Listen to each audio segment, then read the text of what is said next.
제8화 암살자의 단서를 쫓는 여정. 모험가 길드에서 난동을 부리다. 지난 화에서 암살자들에게 호되게 당한 후 파라는 긴장감 감도는 분위기로 시작되는데 키비아와 멤버들 모두 얼굴에 살기가 등등합니다. 문제는 작전 계획이 깡그리 들통났다는 것인데 키비아는 지도를 보며 방금 전 당한 매복 공격이 여신 테오리타를 고립시키기 위한 공격이었으며 이는 내부에 첩자가 숨어있다는 증거라고 판단합니다. 이제 그들은 여신을 보호할 믿을 만한 사람들을 재검토해야 했지만 자이로는 그것이 무의미하다고 생각하는데 애초에 신뢰라는 두 글자가 가장 의심스러운 단어이기 때문입니다. 병사들은 자이로가 형벌을 받는 영웅이니 그야말로 가장 의심스러운 자라고 비꼬았습니다. 자이로는 배신자를 찾기 위해 내부 조사를 해야 한다고 제안했고 이때 키비아는 옆에 앉아있던 사제 말렌에게 의견을 물었지만 사제는 막 부임한 터라 누구를 믿어야 할지 결정할 수 없었습니다. 이때 자이로는 불량한 자들을 숨겨주고 있다고 모험가 길드를 조사해야 한다는 아이디어를 냈습니다. 한 그룹이 이때 리데오라는 수상한 인물을 찾아냈는데 그는 모험가들의 대표이자 가장 의심스러운 자였습니다. 리데오 쪽을 보자면 그가 바로 시즈바오를 고용해 여신 테오리타를 암살하려다 실패한 장본인이었습니다. 그 여성 모험가는 함께 간 암살자 부점이 너무 아마추어 같고 전문성이 없어서 실패한 원인 중 하나라고 불평했습니다.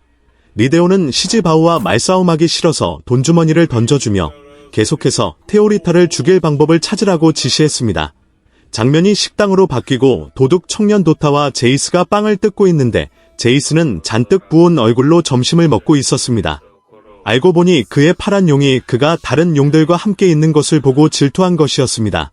이때 자이로는 새로운 작전에 도타가 필요하다고 말했는데 도타는 이번 임무가 비밀 임무라는 것을 단번에 알아차렸고 자이로가 여신 테오리타를 연루시키고 싶지 않아 그녀에게조차 숨길 정도로 비밀스러운 임무였습니다. 듣기만 해도 위험해 보이는데 그들은 도타가 모험가들의 소굴로 잠입하길 원했고 이 녀석의 뛰어난 도둑질 기술은 필수를 가결한 것이었습니다.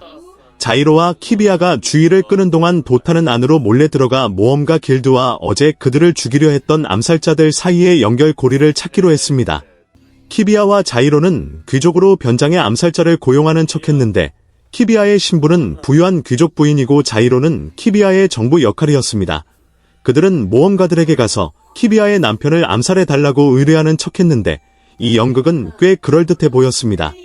이때 아름다운 옷을 입은 키비아를 보고 자이로가 칭찬을 던졌는데 꿀처럼 달콤한 칭찬에 키비아는 즉시 부끄러워하며 얼굴을 붉혔습니다. 이때 도타의 화려했던 과거도 회상을 통해 밝혀집니다. 얼굴은 앳되어 보이지만 그의 범죄 기록은 셀 수 없이 길어 죄목이 1000개에 달하는데 여기서는 단 하나의 죄목만 재판받았습니다. 옛날에 탈옥하던 중 도타는 용 한 마리를 훔쳐 달아났는데 도망치던 중 우연히 갇혀있는 왕자를 만났습니다. 호기심 많은 성격 탓의 녀석은 불을 뿜는 용과 함께 왕자를 데리고 도망치려 했지만 뜻밖의 계획은 실패하고 도타는 다시 잡혔으며 왕자의 운명은 알 수 없게 되었고 도타는 왕족을 납치했다는 누명까지 쓰게 되었습니다. 도타가 아무리 해명해도 모두 기각당했고 그 벌로 도타는 유죄 판결을 받고 이 영웅 양성소에 처박히게 된 것입니다. 다시 현재로 돌아와서 3인조는 빈민가로 진입하기 시작했고 도타는 멀리 높은 곳에서 관찰하고 있었습니다. 이 빈민가에는 온갖 범죄가 만연했는데 심지어 용의 숨결이라 불리는 금지 약물까지 팔고 있었습니다. 키비아와 자이로의 귀족 같은 차림새를 보고 범죄자들은 대놓고 무시하며 여우 굴에 들어온 병아리 취급을 했습니다. 모험가 길드로 가는 동안 자이로와 키비아는 이야기를 나눴는데 자이로는 넓은 영지를 가진 사제 가문의 아가씨인 키비아가 왜 군대에 입대해서 남자들처럼 힘들게 일하고 전장에서 싸워야 했는지 물었습니다. 키비아는 부모님이 모두 사제로서 신전에서 중책을 맡아 막대한 이익을 얻었지만 솔직히 말해서 그 이익이란 권위와 신앙을 돈과 바꾼 것이라고 대답했습니다. 키비아는 부모님의 그런 이면을 항상 혐오했고 자신은 다르게 살고 싶어 스스로 길을 찾았으며 그것이 그녀가 군 입대를 선택한 이유였습니다.